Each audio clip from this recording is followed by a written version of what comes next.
మనం ఒక ఇంపార్టెంట్ అంశాన్ని గమనించాలి. అంటే ముఖ్యంగా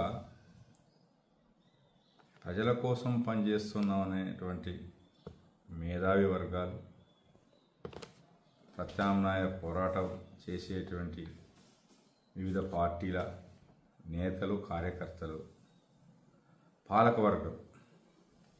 పాలకవర్గం, ప్రతిపక్షం అనే మనం వివరిస్తే ఈ ప్రతిపక్షంలో రెండు వర్గాలు ఉంటాయి. ఇది మనకు అర్థం కావాలి. ఒకటేంది, ఇప్పుడు ఉన్న అధికారంలో ఉన్న ఈ పాలక పక్షాన్ని తీసేసి కూల్చేసి మళ్ళీ మేము మా పార్టీ ముఖ్యమంత్రి కావాలి లేదా మేము అధికారంలోకి రావాలి అనేది ఒక వర్గం అయితే, ఇంకొక వర్గం ఏముంటుంది, ముఖ్యంగా ఇది మావోయిస్టు విప్లవకారుల వర్గం, దీంతోపాటు దళిత భోజన వర్గం. ఈ రెండు ఉంటాయి. మళ్ళా ఈ ప్రత్యామ్నాయ వ్యవస్థలో మావోయిస్టు విప్లవకారుల వర్గం ఏం చేస్తుంది, వీళ్ళు అసలు ఈ రాజ్యాంగమే వద్దు, ఈ రాజ్యాంగాన్ని కూల్చేసి నూతన ప్రజాస్వామిక విప్లవాన్ని తెచ్చి మార్క్స్ ఆలోచన పందాల పట మా రాజ్యాన్ని ఏర్పాటు చేయాలనేది వాళ్ళ లైన్. అది నువ్వు కాంగ్రెస్ కానీ, టీడీపీ కానీ, బీఆర్ఎస్ కానీ ఎవరున్నా ప్రజా సమస్యల కోణంలో తిడుతూనే ఉంటారు, విమర్శనే ఉంటారు. వాళ్ళ మేధావి వర్గం వాళ్ళు చేసే పని ఇదొక సెక్షన్ నెంబర్ 1. నెంబర్ 2 సెక్షన్ ఏంది, మాకు ఈ పాలనలో ఈ అధికారంలో భాగస్వామ్యం కావాలి, మేము అధిక సంఖ్యలో ఉన్నాం, మేము ఎస్సీలము, బీసీలము, మైనార్టీలము, మహిళలం, మీరే అగ్రకులాలు ఎప్పుడు రాజ్యం వెళ్తారా, రాష్ట్రాన్ని వెళ్తారా, దేశాన్ని వెళ్తారని వీళ్ళు రాజ్యాంగానికి అనుకూలంగా ఉంటారు. కానీ మా వాటా కోసం చేసే మా వాటా కావాలని చేసే పోరాటం అన్నమాట. ఇది రెండోది.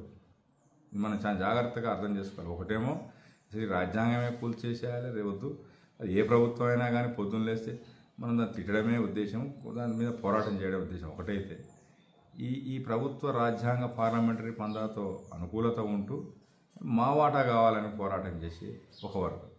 ఇంకా మూడో వర్గం ఏంది, ఈ ఉన్న ప్రభుత్వాన్ని కూలగొట్టి మేము అధికారంలో రావాలనే ప్రతిపక్ష, అంటే మెయిన్ స్ట్రీమ్ రాజకీయ పార్టీలు. అది 3 వర్గాలు. ఇక్కడ ఈ 3 వర్గాల వాయిస్ను మనం కన్ఫ్యూజ్ అవుతుంటాం.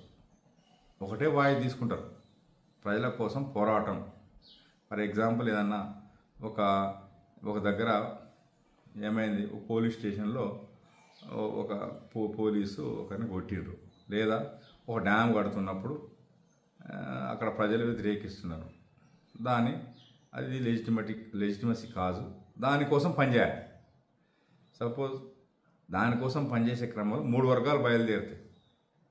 ఏంది, ప్రభుత్వం మీద వ్యతిరేకత పెంచి దాన్ని కూలగొట్టాలనే విప్లవకారుల శిబిరం, లేదు మా కోసం మా వాటా కావాలనే దళిత భోజన వర్గ శిబిరం, ఇక దొరికిందిరా ఛాన్స్ ఈ ప్రభుత్వాన్ని బదనాం చేయడం ద్వారా రేపటి ఓట్లలో మా షేర్ పెంచుకొని అధికారంలోకి రావాలనే మూడొక ప్రత్యామ్నాయ రాజకీయ ప్రతిపక్ష పార్టీ.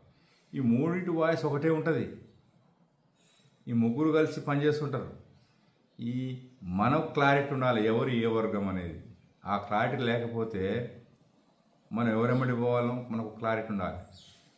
నిజమే ప్రభుత్వం చేసే పని వ్యతిరేకమైంది అనుకుందాం, మరి మేధావులుగా లేదా ఇప్పుడిప్పుడే ఒక జ్ఞానం సంతరించుకున్న యువకులుగా ఈ లోకాన్ని కొత్తగా గమనిస్తున్నాం అనుకున్నటువంటి పౌరులుగా మరి మనం ముగ్గురు ఎమ్మడి పోతున్నాం. 60 ఏళ్ళ నుంచి జరుగుతున్న పొరపాటు అదే. ముగ్గురి వాయిస్ ఒకటే కాబట్టి ముగ్గురు మనోళ్ళు అనుకొని ముగ్గురు ఎమ్మడి పోతున్నాం.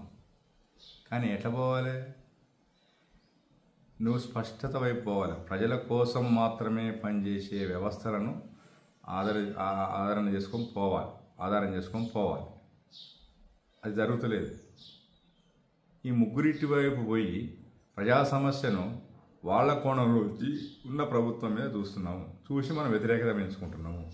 అదే జరిగింది తెలంగాణ ఉద్యమంలో కానీ, తెలంగాణ వచ్చిన అనంతర 10 సంవత్సరాల పాలనలో కానీ ఏం జరిగింది, కేసీఆర్ ఉద్యమం చేస్తున్నాడు. ఉదాహరణకి 60 ఏళ్ల పాటు జరిగిన 50 ఏళ్ల పాటు జరిగిన ఉద్యమాలన్నీ పరిశీలించి, పోరాటాలను పరిశీలించి ఎక్కడ లోపం జరిగింది, దీన్ని రాష్ట్రం తేవాలంటే ఏం చేయాలని ఓ 2 ఏళ్ళు స్టడీ చేసి, ఓ విప్లవ కార్యాచరణను స్టడీ చేసి, ఆ తర్వాత చెన్నారెడ్డి వైఫల్యాన్ని స్టడీ చేసి, ఇన్ని తీర్ల ఆలోచన చేసి ఒక లైన్ ఎంచుకున్నాడు ఆయన.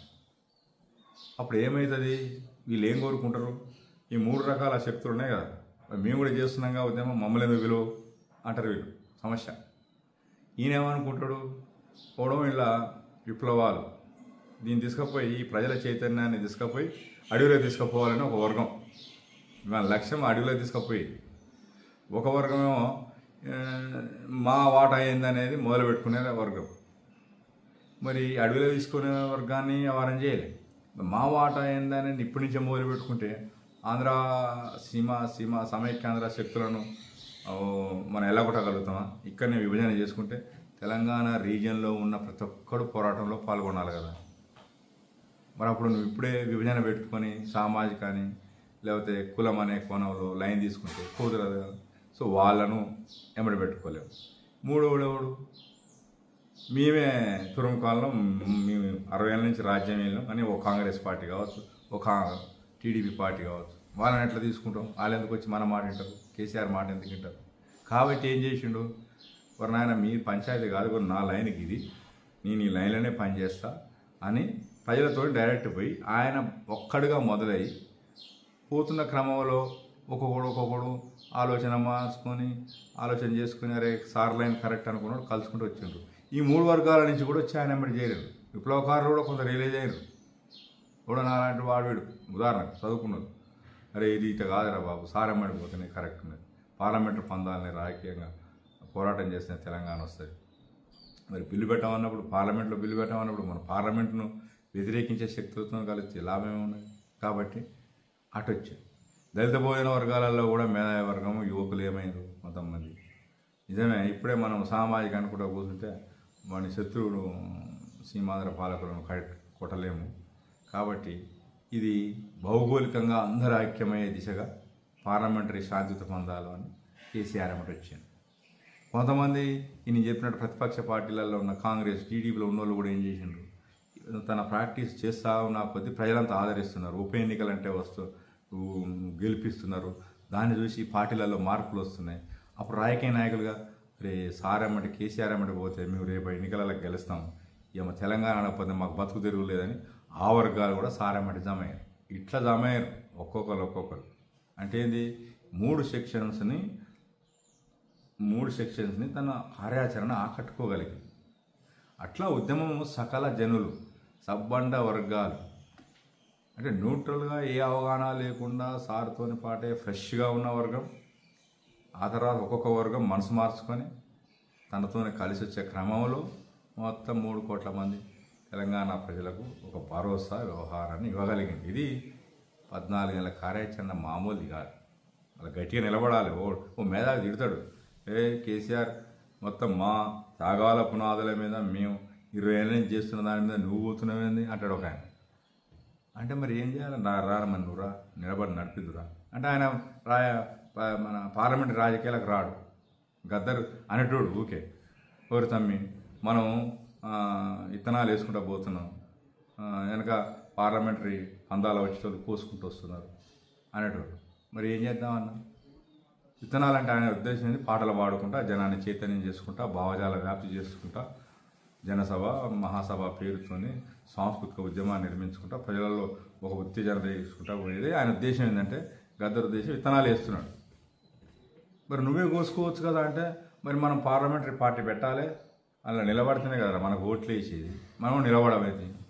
మరి నిలబడకుంటే మరి నిలబడేగా కేసీఆర్ను సపోర్ట్ చేద్దాం అనేది ఆయన అక్కడ కన్విన్స్ అయ్యేది. కానీ మన మిత్రులు ఏమయ్యేది, అట్టడవుతుంది. మరి ఏం చేయాలి, డోంట్ అపోజ్ వితౌట్ ప్రపోజ్ అనేటోడు ఆయన.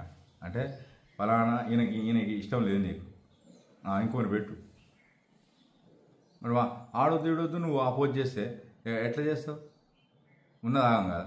అట్లా ఒక విస్తృతమైనటువంటి అంగీకారాన్ని తీసుకొచ్చుకొని ఓ సైంటిఫిక్ పద్ధతిలో సామాజిక ఉద్యమాన్ని నడిపి అందరికీ పూర్తి ఇష్టము, సగం ఇష్టము, అయిష్టము ఏమున్నా అందరితోని కలుపుకుపోయి తెలంగాణ దేవణంలో కేసీఆర్ ఉద్యమ కార్యాచరణ ఒక ఫలితాన్ని ఇచ్చింది.